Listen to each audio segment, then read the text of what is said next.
Hello hello အားလုံးပဲမင်္ဂလာပါရှင်မီတရီခိတ်ဆန်ဘက်ကရီမှာပြန်လည်ကြိုဆိုပါရရှင်မင်တို့အခုသားရဲ့ပူဆောင်မလေးကတော့ဘိုးနိုင်ဒေတာကြီးလက်ဗရန်မြို့နယ်ခမုံစိတ်အုပ်စုတမရွာမှာနေထိုင်တဲ့ချစ်ရတဲ့မေမေရဲ့82နှစ်ပြည့်မွေးနေ့အတွက်ပါဆိုပြီးတော့နိုင်ငံရဲ့ချမ်းမှာရှိရဲ့ချစ်ရတဲ့သားသမီးတွေကနေပြီးတော့ငွေသား2,900,000ပါဝင်သောမန်နီဘူးလင်ကိန်းနဲ့ငွေသား9,000,000ပါဝင်သောနှင်းစီပန်းစီကြီးမှာယူထားတာလေးကိုတော့ရပူဆောင်ပေးမှလေးပဲဖြစ်ပါရရှင်ဘသူတွေဖြစ်ပြီးတော့ဘလူးတွေပြောစရာကောင်းမလဲဆိုတာကိုတော့မေမေနဲ့အတူလိုက်ပါကြည့်ရှုပေးကြပါအောင်ရှင်ကျေးဇူးတင်ပါတယ်ရှင် Hello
ဝိုင်းဝါတားတဲ့သမီးတွေကအမှားစကားပါလိုက်တာကွာ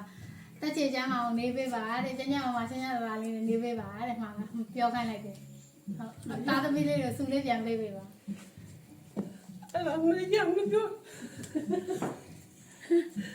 ကိုရိုင်းပါအောင်မယ်ကျန်တာဘာဖြစ်ပြောစရာလေးကို你的哦，大家都没叫到嘛的。废话，那就没有那个。更新嘛的，那就过到下班了，更新嘛的，龙在俺下班了，熬米嘛的。你的讲嘛的。哎，这张把这张照片开发没完，他们在路路呀，老从龙多来别家嘛的。